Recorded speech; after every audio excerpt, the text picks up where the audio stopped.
Hi there, Smart Drivers. Rick with Smart Drive Test talking to you today about mentors, those family members, friends, other people that help you to learn how to drive.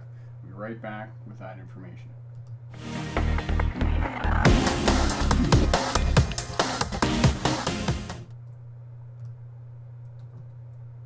Hi there, Smart Drivers. Welcome back. Rick with Smart Drive Test talking to you today about working with mentors and helping you out. And I can see, I'm just going to adjust the camera here a little bit.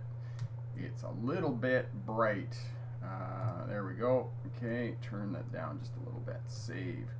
There we go. So we're here. John's here. Katie's here. Katie's from Arkansas. Cody's here. If you're just tuning in, let us know where you're tuning in from in the world and what class of license you're going for. And I can see this is going to be problematic. So the color here. So we'll just turn that up a little bit. See if we can get this going here. But we're having some troubles here. So anyway, yes, it's been a kind of a hurry. Corey is here. Bricks for Wheels. Cody, I'm good. Yourself? Excellent. And I've been working furiously getting some email campaigns ready for those that sign up for checklists and those types of things, hopefully helping smart drivers more in getting their license and all of that information. So Doodlane is here. Oregon, Class C. Marcos, that's great. Awesome. So everybody's here. Avery's here. The question about minivans that John had.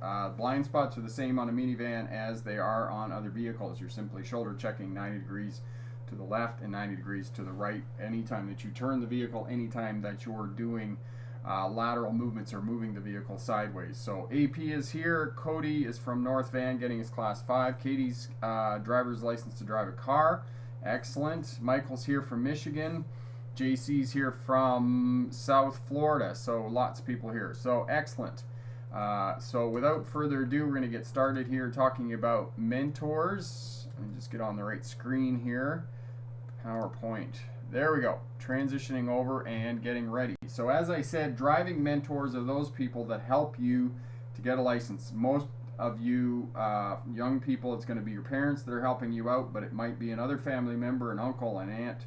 I was helping my niece at one point learning to drive, and might be friends, might be grandparents. It could be anybody that has a license that could simply help you to drive. And this is not what you want to look like after you go for your road test, because this woman obviously has not passed road test. So we're going to use some tips to help your mentors, and this is for the students who are learning how to drive. This is some of the information that you want to impart to your driving mentors as well, to kind of give them an idea.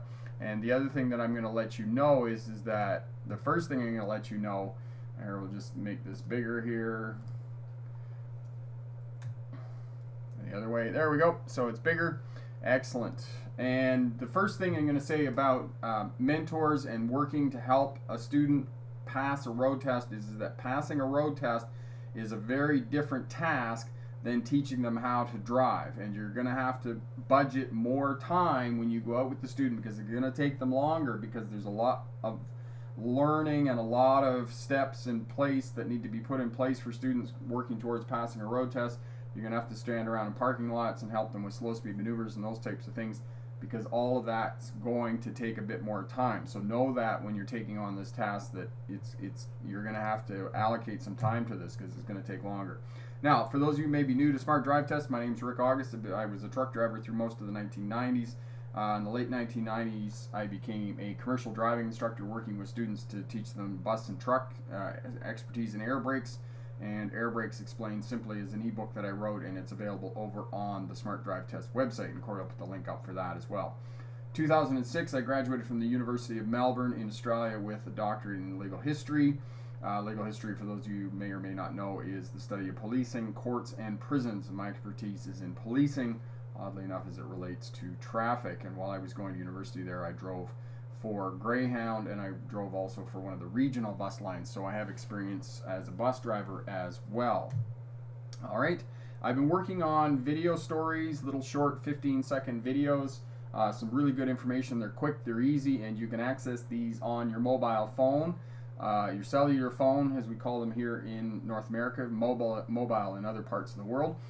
Just go to the YouTube app, go to stories at the top, and you'll find those YouTube stories. And as I said, I've been working on those. So this week I was working on signs, so I'm going to put up some more videos on signs. So have a look at those. All right, so just defining the role of instructors, mentors, and examiners. These are different different people with different roles in terms of getting your license. Instructors, driving instructors generally are licensed by an authority within your state or province or wherever you live. For example, here in British Columbia, it's ICBC, the Insurance Corporation of British Columbia, which is kind of an oddity about why an insurance company has control of licensing in this state, but they are the authority which regulates driving instructors in Ontario, the province of Ontario. Here in Canada, it's the MTO, the Ministry of Transportation of Ontario, is responsible for driving instructors in both British Columbia and in Ontario. Instructors are licensed by the province. And in the United States, it'll be a similar process with the DOT, the Department of Transportation.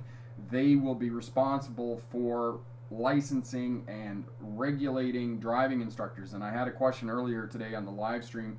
One of the students asked me about paying a professional driving school, paying a driving instructor, and they didn't get the product or service that they had paid for. You can apply to that authority to get a refund. I know here in British Columbia, for example, if I have a driving school, as part of my driving school, I have to put up a bond. The bond is just a cash value that's set aside that if there is a complaint from a student and that student needs to be paid out, then they pull that money from that bond. So that's how that works in terms of driving instructors. Now, mentors have a different task. Their task is to help students practice and to work with them to pass their license. And mentors are usually involved with drivers in the learning phase of learning how to drive, because when drivers have a learner's license, they have to have somebody in the vehicle with them that has a license. In some states and provinces, the licensed driver has to have 4 years of experience. I know that they do in Ontario. And for those of you in the province of Ontario, if you look on a license, there'll be 4 dots underneath the picture, and the 4 dots represents the years of experience that the driver has. It basically says that the driver has 4 years experience. So you have to have somebody with a certain amount of experience. They're going to be involved with you during the learner's phase, and they're going to help you to practice, and the two of you together are going to prepare you to take your license test with a driving examiner. Driving examiners are the people that at the authority, at the test center, they're going to come out, they're going to go in the car, and they're going to evaluate your ability to pass the road test. Now, know that driving instructors know what examiners are looking for. We as driving instructors, I am a driving instructor, we know that what examiners are exactly what we're looking for, and we train students every day to pass a road test. So that's what we do. So as I said in the introduction, the first thing that mentors need to know, and the first thing that students need to say to their mentors, is what I'm doing is passing a road test. And passing a road test is a different exercise than learning how to drive. So you're going to have to ask your mentors at certain points to sort of, bite their tongue, because mentors are going to want to say, oh, don't do this or do that. And sometimes that's going to be incorrect information from what you're getting from either a driving instructor, or what you're getting from driving manuals, or what you're getting from me. So you might have to take some time and educate the mentor as the student and say, listen, this is not the way that I was taught this. This is the way that I was told that it had to be done for the purposes of a road test. So the other thing about mentors is you're going to have to allow more time, because learning takes more time. And I'll tell you a story about this. Back when I first became a driving instructor, I was working with a student, and for whatever reason, we went down and picked up one of the trailers. It was somewhere else, and it was kind of an odd place to get the trailer into. We had to back in on a 90-degree angle, which is kind of weird, trying to hook a trailer up to a tractor. And I realized how long it took students to do something, because if it had been me just on my own, it would have taken me 5 or 10 minutes to hook up the trailer to the truck. But it took the student like 45 minutes to be able to do it, and it seemed like a long time for me. But then I realized that to work with students and to help students, part of that learning process takes 1/3 to 50% more time than it would take somebody who already knows what they're doing and experiences. For those of you who are good on computers, watching somebody who can barely type it's similar to that. You're kind of like, oh, can I just do it, instead of having them do it, and sort of working through it. So the other thing with mentors is that you may have to take some feedback from the student, and you may have to work with the driving instructor. If the student is working with an instructor, you may want to get some specific information. Another story about this: some years ago, I was helping out a friend of mine, and her teenage daughter was learning to drive, and she said to me, she said, "Oh my God, she just tears around left-hand corners. She just going like crazy." And I said to her, I said, "Okay, well, tell her when you're going around a left-hand turn to keep it below 25 kilometers an hour. 25 kilometers is about 15 miles an hour." So sometimes when students don't know what they're doing, you can't just kind of say, you need to slow down. You need to give them specific information about left and right turns and how fast they should be going. That way the student has a reference point on which to pinpoint the errors that they're making. If you just kind of say you're going too fast or you're going too slow, that's not specific enough for the student. So the mentor needs to give specific feedback and specific numbers about things that students can work on. All right, work on one thing.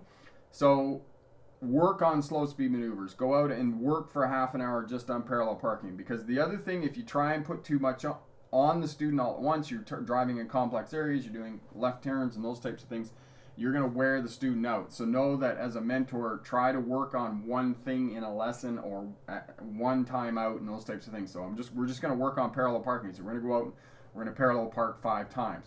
And the other thing with working with students who are learning how to drive is that these people are young adults. They want to know exactly what they're up against and exactly what they're doing and what exactly is expected of them. So all of that is going to make the relationship between you, the mentor, and you, the student, a lot easier. And finally, as a mentor and as a student, you're both going to have to monitor your own ability. How much can you do? How long can you go out? I mean, I had a student the other day ask me if it was normal to be fatigued after 30 minutes. And it's totally normal to be fatigued after 30 minutes, especially if you don't have a lot of a driving experience, because there's a lot of information coming in. There's a lot of stuff that you have to process. So know your ability and know whether the student's comfortable in the vehicle and the vehicle is properly set up. And Corey will put the video up for you on setting up the vehicle, and all of that is going to help, because if the student is uncomfortable in the vehicle, that's going to increase their fatigue. It's going to shorten the amount of time that you're going to be able to go out and those types of things. So for example, if you have a Chevrolet, Suburban, which is the largest SUV on the market, and you're expecting the student to be able to drive that and learn how to drive in that, that's going to be very exhausting for the student, because it's a lot more complicated to do slow speed maneuvers with a Suburban as opposed to doing it in a Toyota Corolla or a Honda Civic or one of these little CRVs or whatnot. So know that as well, that all of this is going to cause more fatigue and cause it being more difficult for learning and putting more tasks, more demands on the student as the mentor. Okay, road signs. Point out road signs for the students and get the students to pay attention to road signs.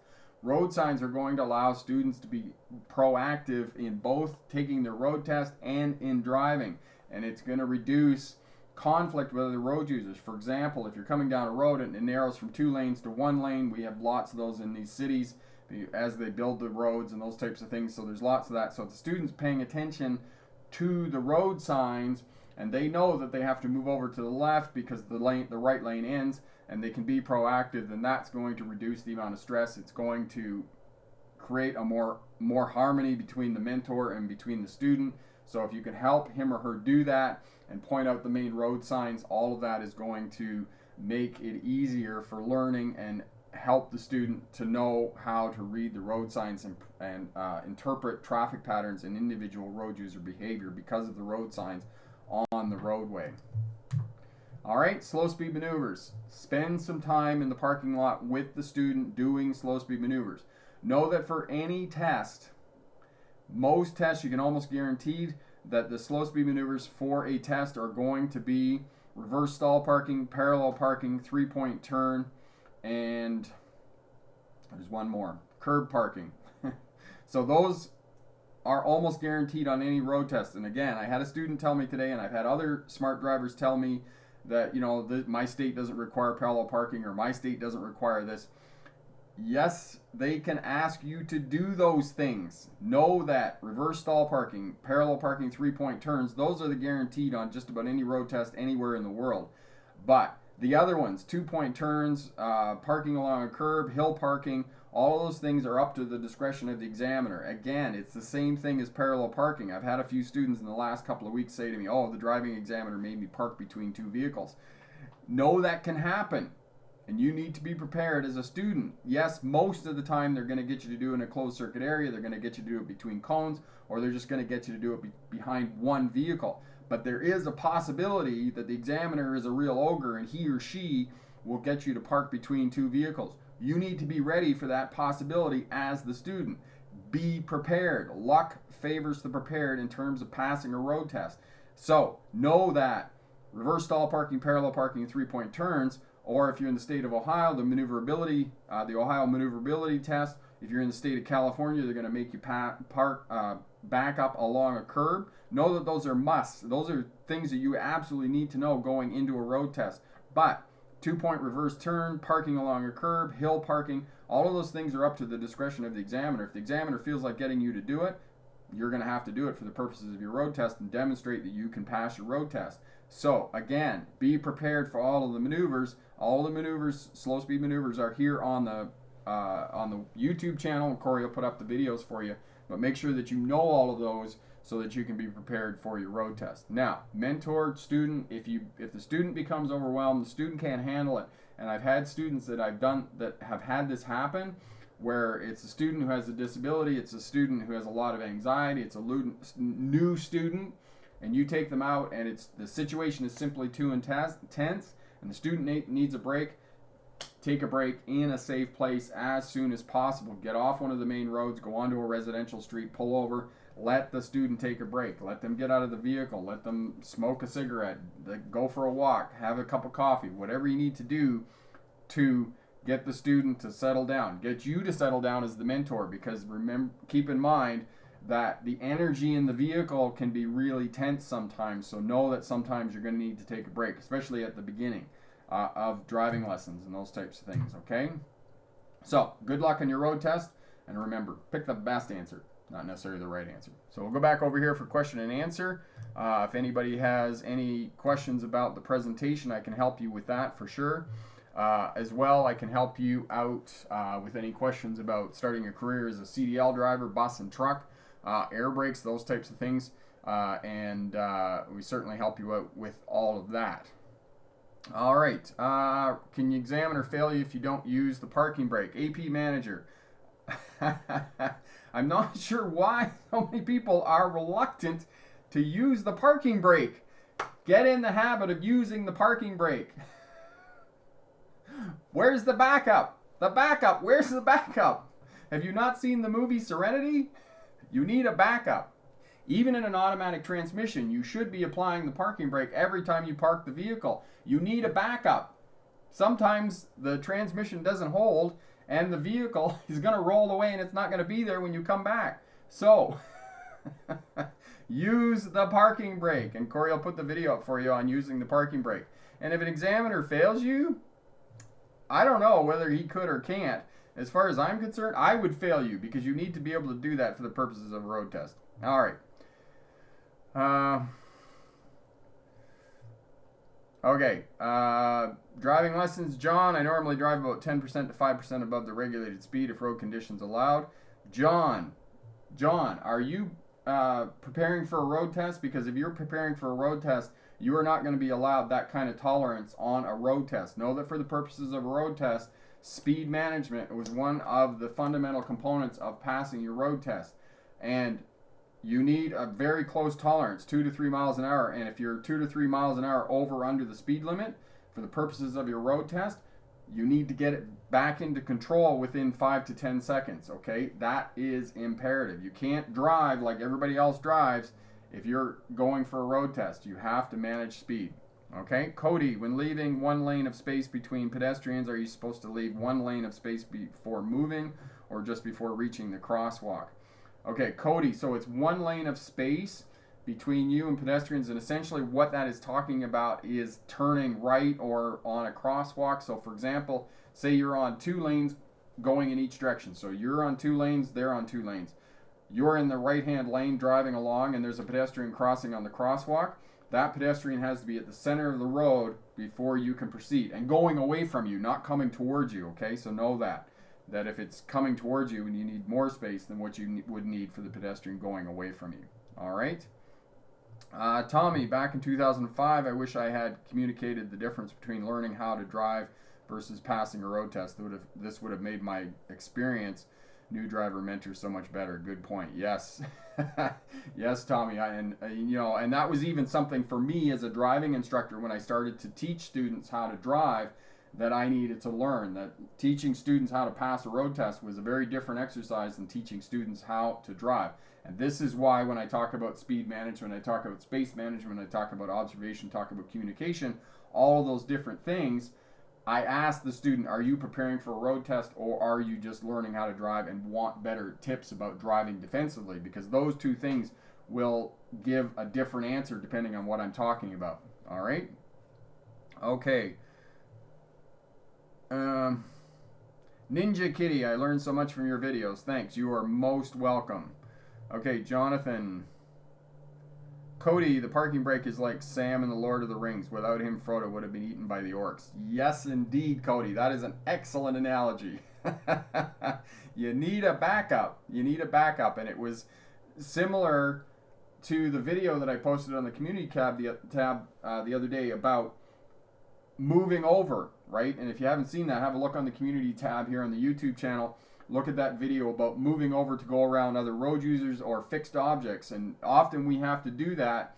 And it's interesting how many students don't know how to do that for the purposes of a road test. It's the exact same procedure as changing lanes. And we have a road up here north of Vernon here that was part of the commercial driver's test. So the guys who were taking the tractor trailer license, their class 1, class A license, would go up there, and oftentimes it was a skinny 2-lane road, and there would be pedestrians walking along the roadway. And as you know, pedestrians are supposed to walk facing traffic.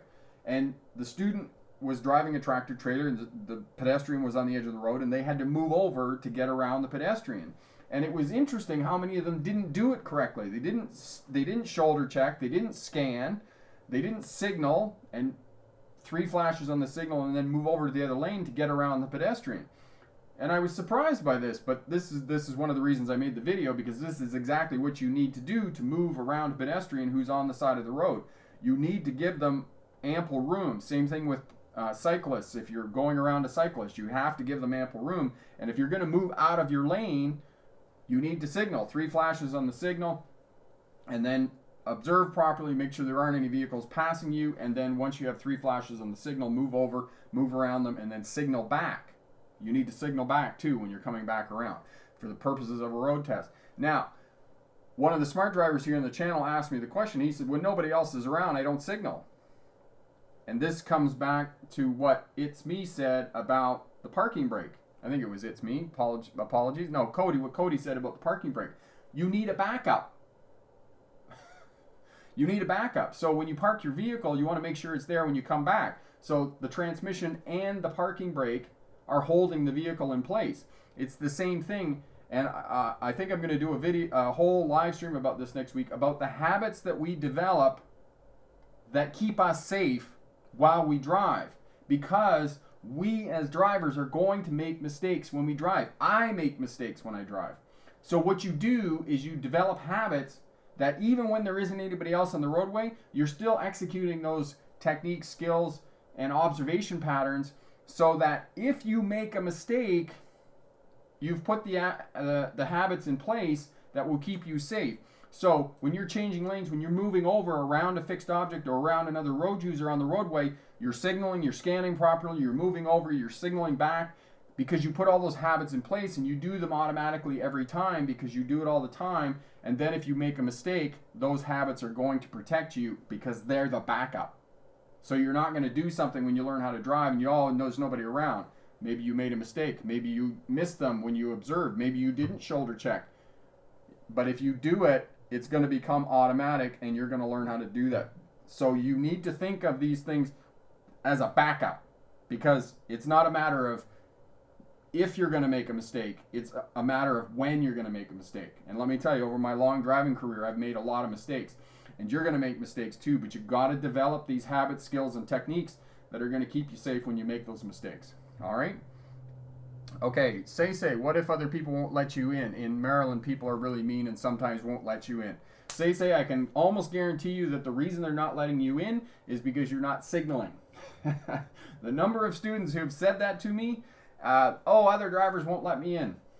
And I say to them, how come your signal's not on?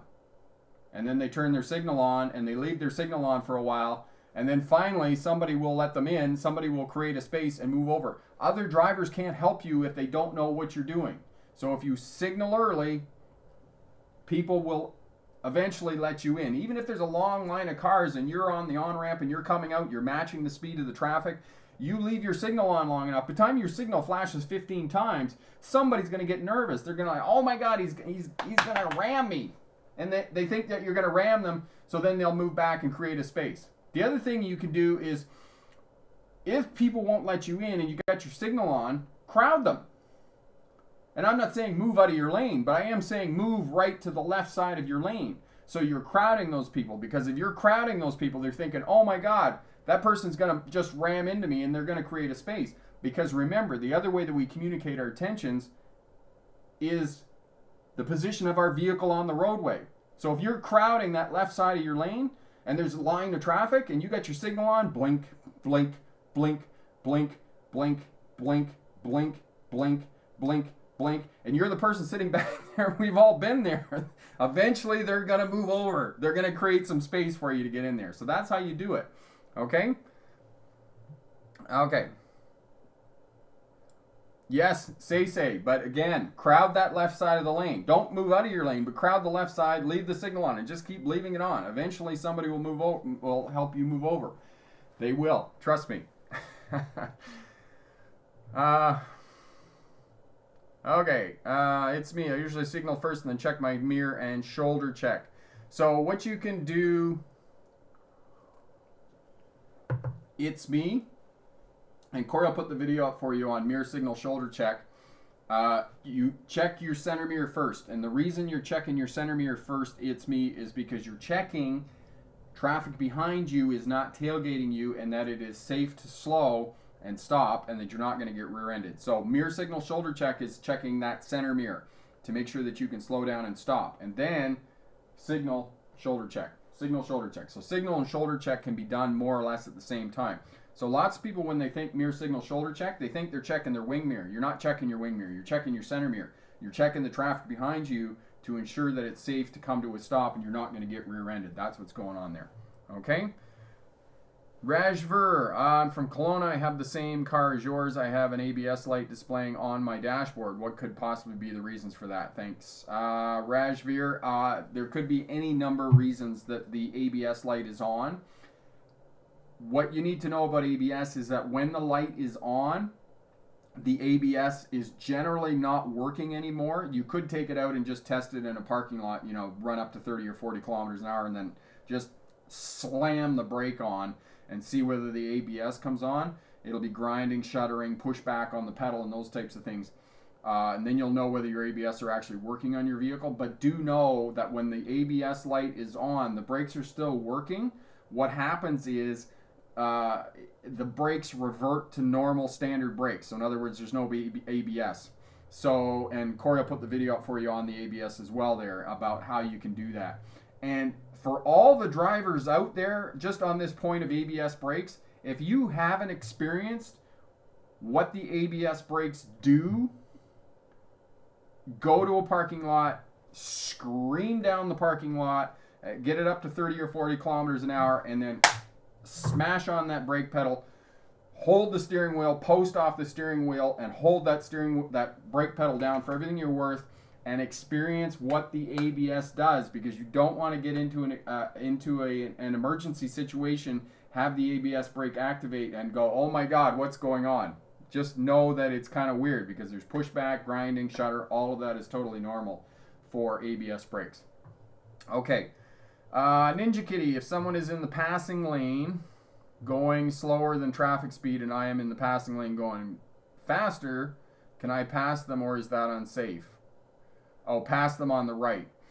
Okay, Ninja Kitty, are you preparing for a road test or are you just driving? Because that's going to determine my answer. If you're going for a road test, no. No, don't pass on the right.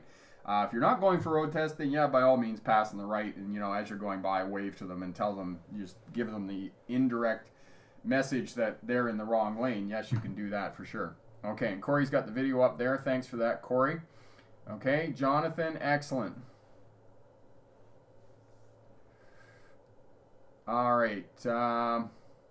It's me. I was told if you signal before checking mirror, etc., the other drivers can get nervous that you changing lanes all of a sudden. It's me. That's incorrect information. That's simply misinformation. You need to have minimum 3 flashes on the signal before you move over. It's me. Remember, signals are to tell other drivers that you wish to move over, not that you are moving over. You need to give ample communication, and the reason that there are 3 flashes on the signal: first signal gets the attention of the other drivers. The second signal allows the other drivers or road users to locate your vehicles. And the third flash on the signal allows other drivers to take some sort of evasive action, whether that's simply just letting off the throttle a little bit and creating some space, or speeding up and getting past you or whatnot. But you need a minimum 3 flashes before you move the vehicle over. What you've been told there, that other drivers just think you're going to move over, that's completely misinformation. Okay? Remember, your signals are to communicate your intentions before you actually move over, and other drivers can respond accordingly if you give them ample room. If you just turn your signal on and you just start moving over, you haven't communicated anything to anybody other than the fact that you're aggressive and just going to be, tearing into other traffic there. Okay? Haroon, if you are approaching an intersection where you see the signs, no right left turns, and you are facing straight green arrow, can you make a U-turn if there is no sign for U-turn prohibited? Okay, Haroon, where are you in the world that you're going to be taking a road test, and where are you driving? Number 2 is, don't understand that. It's me including that. Okay. All right. Let's see if I answered everybody's question. I kind of do them in parallel parking. I use signals first. Okay, excellent. Yes, Ninja Kitty, excellent. And as well, Ninja Kitty, if I suspect you've already seen it, but Corey will put the video up for you on changing lanes, and have a look at that. Okay?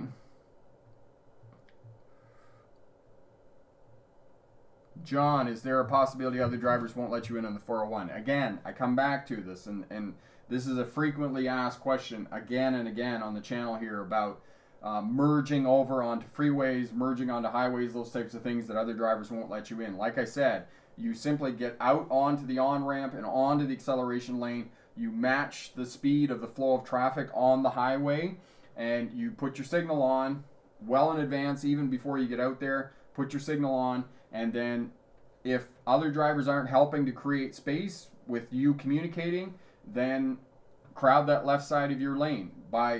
Now you have 2 forms of communication. The first form of communication is your signal, flash, flash, flash, flash, right? And when people see that, they're sitting in the lane and they see you over there, and they see that light flashing, and that's already making them a little uncomfortable. The next thing is if you start crowding, you start moving over to the left-hand side of your lane, not out of your lane, but crowding that left side. Now the position of your vehicle indicates your intention that you want to move over, and now the other drivers are going to be very nervous, and they're going to start creating space for you to help you to merge out onto the highway. So know that as well.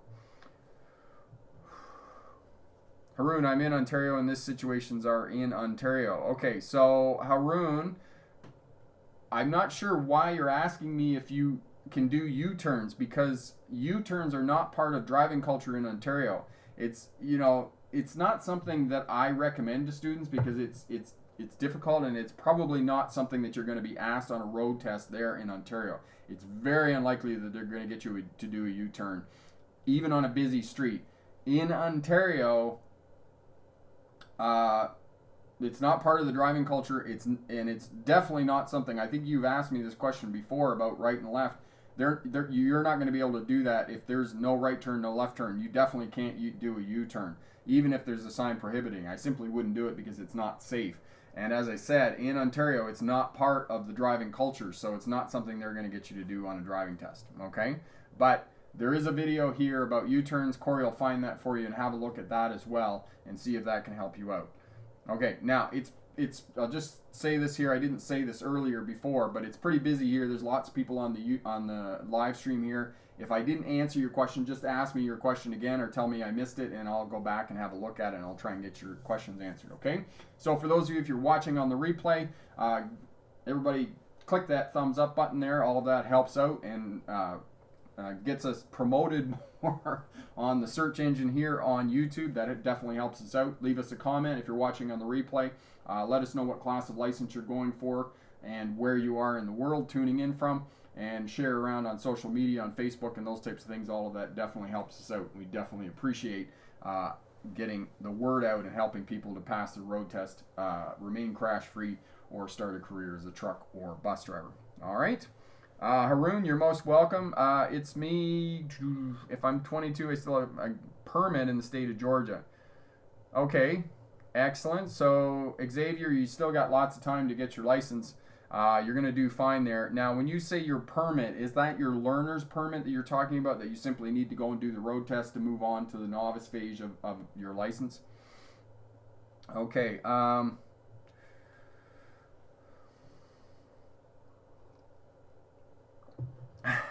Jonathan's talking about people who are using dummies and blow-up dolls and those types of things in their vehicles to use the high occupancy vehicle lanes, the HOV lanes in major metropolitan cities. This happens all the time. It's funny, whenever you put a system in place, it doesn't matter what kind of a system is, especially drivers, they figure out some way to skirt the system.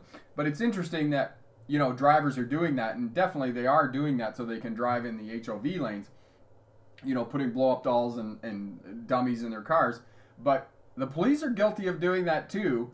And there are a few places in the world where police will just go out and park a police car, and they know from studies that they've done that that police car parked on the side of the road or parked just, you know, on a driveway along the roadway and those types of things, that police car will quiet traffic. People will slow down when they see the when they see the police car. So know that as well, that sometimes that happens as well. Katie, you're most welcome.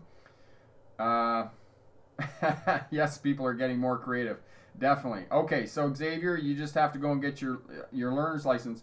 Now, Xavier, on the topic that we were talking about in terms of having mentors and those types of things, do you have a mentor, Xavier, that you're working with there in Georgia, you said? Yes, in the state of Georgia, in the Peach State. Awesome. Love the Peach State.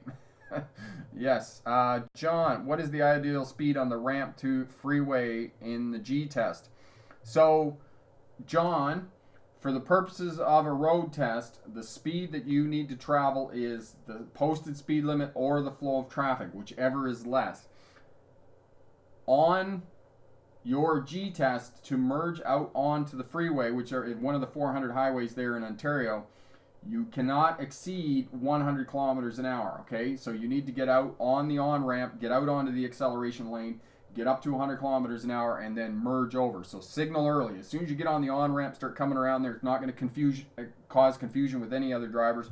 Put your signal on, and then just get the vehicle up to 100 and merge out. Other vehicles, if you're going to do 100, you're going to need to stay in the right-hand lane to merge out on there. Now, know that you cannot speed on a road test, whether it's a G2 or it's a full G license. You can't speed, okay? Even on the freeway, you can't speed. So know that for the purposes of your road test, all right? Say. Apparently, see, I told I want to pull up and sit up to where my knees touches the board. Can I sit on a pillow or something or what? I don't know if you can do that. Yes, say, if you need to sit on a pillow because you're short, because you're like 5 feet tall, yes, definitely, you know, sit on a book, sit on a pillow, sit on something that's going to help you out to be more comfortable in the vehicle. And also, the other thing you might want to do, I don't know whether you have the option of a different vehicles or those types of things, say, but definitely try that out as well and see if they might be more comfortable for you. Okay. Okay, so just answering that question. The other thing, say you might want to do is, that might help you out, is to put some blocks on the wheels. You know, you just get some wooden blocks and some zippy straps and put those on the pedals, and that way it's going to help you with the pedals as well. That might help you out, so you can do that as well. Xavier, I don't have any idea as to where I could find one. Okay, so Xavier, when I say mentor, that could be your parents, that could be your friends, could be relatives, aunts and uncles, grandparents, those types of things. Do you have any extended family or anybody like that that can help you go out and learn how to drive? And other people now and again have said that to me. They don't have any family members that are going to help them to drive or whatnot. And there's senior citizens homes. There's lots of seniors around who simply want to get out of their house. They have a vehicle sitting in the garage. They don't drive anymore, but they have a license, and they could help you to learn how to drive. And the other thing that I would suggest to you is maybe for a little bit of money, you could put an ad in the local, online marketplace on Facebook. I know there's lots of sales marketing group. That's not what I'm trying to say. Buy and sell items on Facebook and other places and those types of things. And all of these people will help you out. So there are people around. You just got to get the word out that you need somebody to help you out. And there are people out there who are more than willing to give you a hand and help you out and teach you to learn how to drive. All right? Audion, I passed my G road test yesterday. Thank you so much. You are most welcome. That's awesome. Head over to the Smart Drive Test website and sign up for the 100K campaign. And we'll get you entered in the draw for a $100 fuel card as well. Excellent. Say, I'm 4'11". It's hard. Excellent. There you go. Yeah, Say, it's me. You're 5'3", but Say is 4'11". There's a big difference between 5'3" and 4'11". Yeah, it's pretty tough. Yeah, so definitely Say you can sit on a pillow. I would also suggest that maybe putting some blocks on the pedals as well. I know some years ago I have a friend back home, a childhood friend who was quite short as well, and she had a small car, and essentially what happened, her dad and her brother ended up taking the driver's seat out and actually moving it forward. Now, if you're gonna think about doing that, I might counsel you to consult a mechanic, because the problem is as you get closer and closer to the steering wheel, you've got airbag deployment, and if you're involved in a crash and you're too close to the steering wheel, you could sustain injury from the airbag deployment. So that's the other thing that you just might want to keep in mind if you're moving the seat in the vehicle and where it's bolted down to the floor and those types of things. Okay.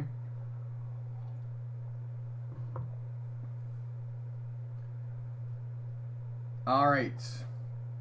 So, any other questions about passing a road test, mentors, those types of things? And yes, as I said, platform shoes, Ninja Kitty. That's an excellent suggestion. Platform shoes. I don't even know if you can buy platform shoes anymore. Are they coming back? Are they making a comeback from the 70s? That's pretty funny. Excellent. Okay, so just going over the 4 components of any road test, regardless of where you are in the world, what class of license you're going for. Speed management, space management, observation, and communication. Those are the 4 fundamental components of any road test. So speed management, posted speed limit, flow of traffic, whichever is less. If you're taking a CDL license, it's going to be the capabilities of the vehicle. So if you're driving a big truck and you're going uphill and the truck will only do 70 or 80 kilometers an hour, that's how fast you can travel. Okay? Space management. Don't get near anything. That way it's less likely you're going to hit something. Maintain a following distance of 2 to 5 seconds. The bigger the vehicle, the more the following distance. Stopping in traffic so you can see the tires of the vehicle making clear contact with the pavement.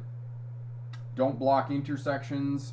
Space manage. What else? Stop at the correct positions at controlled intersections, before the stop line, before the crosswalk line or sidewalk. And if those 2 conditions don't exist at a controlled intersection, then stop at the edge where the 2 roads meet. So that's space management. Communication. You need to communicate effectively with other drivers. And some of the questions and answers that we've been looking at here, some people are saying that they're scaring other people because they're communicating. You need to communicate effectively. You need to communicate via your lights, your horn, eye contact, hand gestures, all 5 fingers. Don't tell other drivers they're number 1 on a road test. You won't pass your road test. And then the position of your vehicle communicates to other drivers your intention. So for example, if you're in the left-hand turning lane, most likely you're going to turn left. Now, as well, as we said, if you're trying to change lanes or merge out onto a freeway or a roadway, crowd that left side of the lane. That way it's going to indicate to other drivers that you are trying to merge out onto the roadway, and that with that in combination with your blinker going, then that's going to encourage other drivers to let you in. It's going to encourage other drivers to make some space. All right, and then observation is the last one. So it's space management, speed management, communication, observation. The last one is observation. You need to observe correctly for the purposes of a road test and going in a forward motion. So in a forward motion, you need to scan effectively and have a scanning pattern in place. That is, you're repeating every 8 to 12 seconds. So you need to look far down the road, in, check your centimeter, far down the road, in, check the instrument panel, far down the road, both shoulders of the road, check your wing mirror on the left, far down the road, check your wing mirror on the right, and then constantly repeating that scanning pattern for the purposes of driving, and driving for the purposes of a road test. When you're backing up, you need to look out the back window. The only place that you can use a backup camera is the state of New Jersey. Now, I'm not saying that you can't use a backup camera. You can glance at it and look at it as part of your observation for backing up for the purposes of a road test. Check your mirrors as well. Every vehicle length, stop the vehicle, do a 360-degree scan, and then continue on with backing up. Now, as I said, 360-degree scan before you start backing up. Okay, observation for that. Parallel parking, 2-point turn, shoulder checking. You have to shoulder check every time you move the vehicle sideways or any time that you make turns, and you need to do that 2 times. So mirror signal, shoulder check. All right, for the purposes of passing a road test. And shoulder checking, do not dispense with that after you get your license. Continue to do that, and that will keep you safe. And again, as I said, next week I'm going to do a whole presentation on skills and abilities and techniques that you put in place that will form habits that will keep you safe while you're driving. Lots of people have said to me, for example, they had a crash when they were pulling out onto a slip lane and merging into traffic because they didn't shoulder check, and there was a car right beside them in their blind spots. So then after they get into a crash, they never stop shoulder checking again, because it's the backup. Because as they're coming around, they're shoulder checking and making sure there's no vehicles in your blind spots. Now, technology is helping us out because we now have blind area detectors on either up right on the mirror there. It's on the mirror itself, or it's inside the vehicle just right there by the wing mirrors, which I think are fantastic because it helps you to detect vehicles in and around you while you're driving up and down the road, and allows you to detect where those vehicles are. The other thing that you should have a look at the video on blind spots around your vehicles, and know that the 2 biggest blind spots around your vehicles are on the passenger side and to the rear of the vehicle, and that blind spot video will help you out with that as well. Okay, Cody, I have bad video settings. It said here that I have bad video settings for whatever reason, and it says that there's a frequency. It gives me a whole bunch of other information, and the number of people watching the live stream has dropped off. So Corey, is there any problem with the live stream? Is it working all right? Okay. Ninja Kitty, in a parking lot on a road test, should I pretend the end of each row is a stop sign even if there isn't one? No, you shouldn't, Kitty. You just keep going. Just scan and make sure that there isn't any cross traffic coming. Give way to any other road users and just continue on. But you don't have to come to a stop for that. Introvert, 20-mile-an-hour school zones here in Florida. I must have missed something. Okay, good evening. Hello. Ryan got his license this week. That was awesome. Sending big thanks to the channel. Passed my road test first time on Friday. That is simply awesome. All right, John, is there a difference in speed limit for school zones in no school time, like the end of August? John, the only time that school zone speeds are in effect is when school is in session. And I know some smart drivers have told me that in different places, different states and provinces and those types of things, there will actually be summer school in session, and they'll put up signs that says summer school in session. Now, I did have one smart driver mistakenly say to me that school zones were always applicable, and that's not true. They're only applicable when school is in session.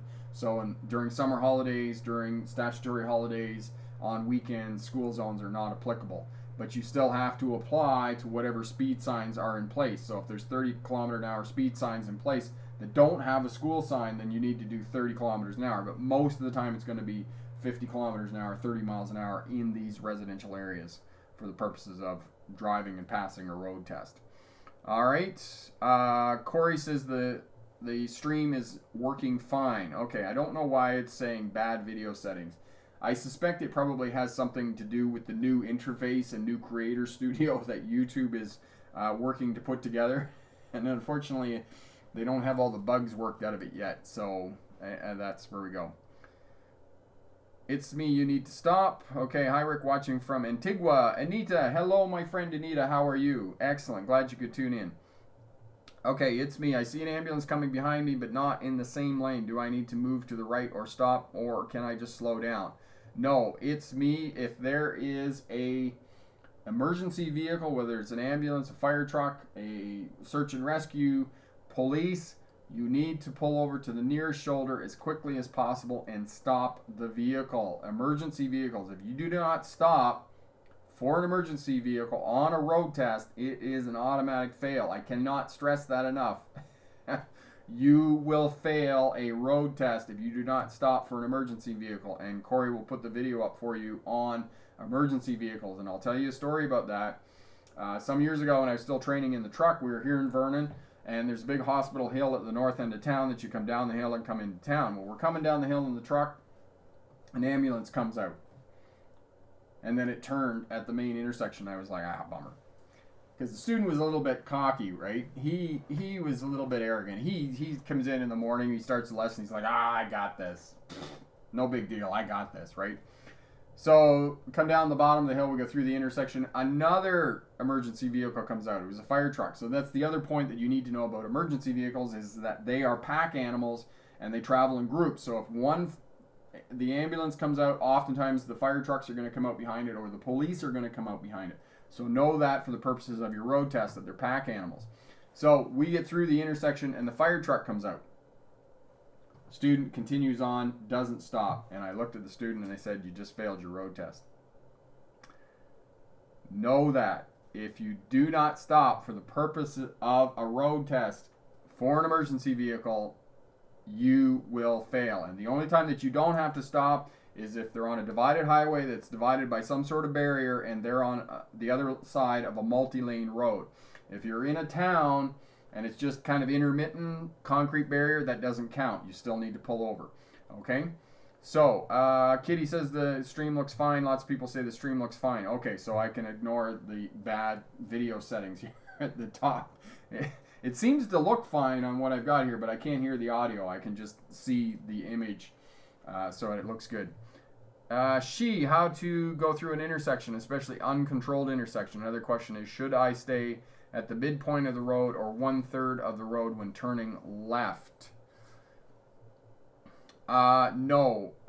Shay, okay, so controlled intersections, you simply just have to scan the intersection. If you see a hazard that could potentially you could come into conflict with, cover the brake until the hazard goes away. And as well, have a look at Corey will put the playlist up for you for left-hand turns, and that will give you some information. So when you're making a left-hand turn, you need to be in the correct lane, and you need to be left of center in the lane for positioning your vehicle in preparation for making that left-hand turn. Okay, Cody, I saw a car move through a fresh red intersection and the cross traffic braked aggressively to avoid colliding with the vehicle. Make sure to verify the cross traffic has stopped before proceeding. Yes, indeed. And that's one of the scanning patterns that you need to put in place that will keep you safe when you're driving. Before you take off from an intersection, left, center, right, center.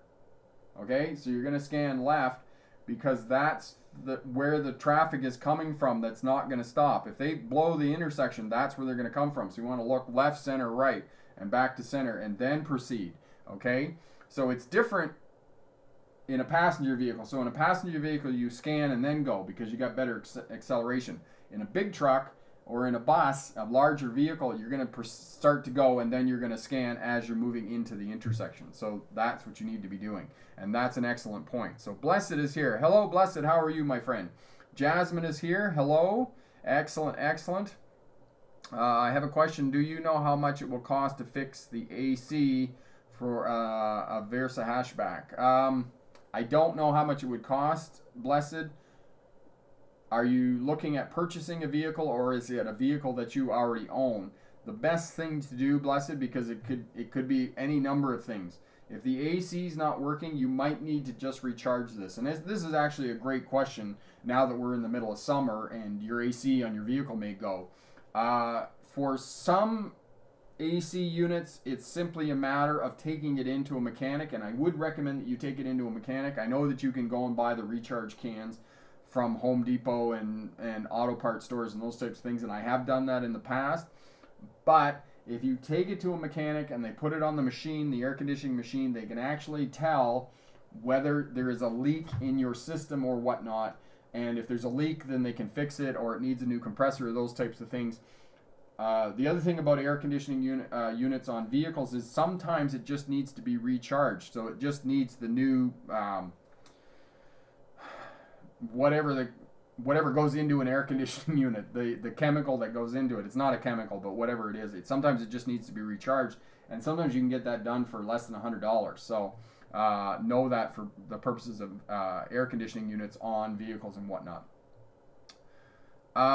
Scarface, what would I say is the most common mistake on road tests? One of the most common mistakes, Scarface, that I would say is causes students to be unsuccessful on a road test is they simply don't practice enough, and consequently, because they haven't practiced enough, they're too cautious. They don't get out on a roadway and get it up to speed. Their turns are too slow. They don't go when the gap presents itself, and those types of things.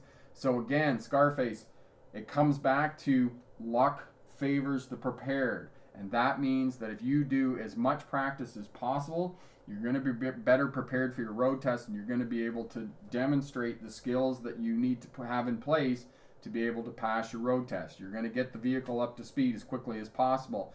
You're going to know that the posted speed limit or the flow of traffic, whichever is less, that's how fast you're going to have to go.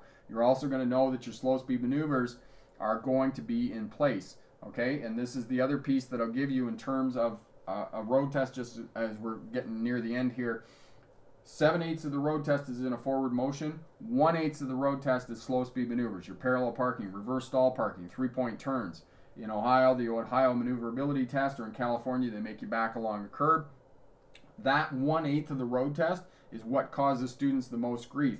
But if you focus on those things, if you focus on those slow speed maneuvers, if you focus on those parking maneuvers, that is going to improve your overall driving and make you a better driver. So focus on that 1/8. It's the, it's the same thing as learning music. If you focus on being able to do scales well, if you focus on that, you're going to be a better musician. If you focus on slow speed maneuvers, you're going to be a better driver. So that's I would posit that is the number one reason why students are unsuccessful on a road test, because they haven't practiced enough. And if something unusual happens in the driving environment while they're out on the roadway, they can't handle it, and that consequently they fail their road test.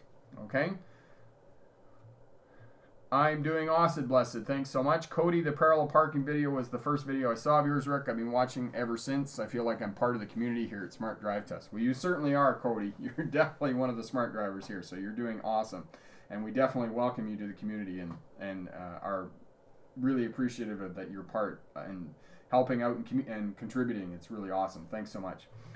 John, I cannot see the signal light of the bus, but the bus wants to cut to my lane. Do I always think that the bus is going to turn to my lane? I wait for the green light with the bus is on my right.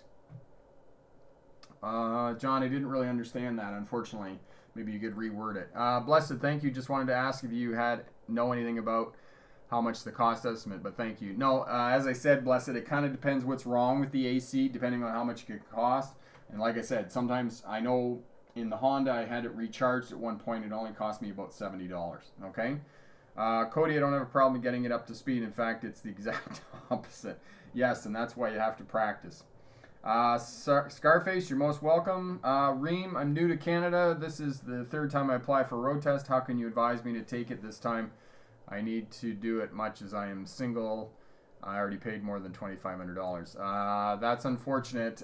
Reem, I would simply just I might suggest that you go to a different driving school and take another practice test and get them to give you some feedback as well. All of the videos here on the channel will give you information to help you be successful on your road test. Blessed, you have an awesome Sunday as well, and we'll see you next time. Brilliant. Epic. For the road test, would using a mentor from a driving school than the test examiner, or in this case an instructor, another tip to pass a road test. Yes, and just on that note, Epic, that's an excellent point. For those of you going for a road test, be sure to book if you haven't taken driving lessons with a professional driving instructor, sorry, there we go. Okay, so if you haven't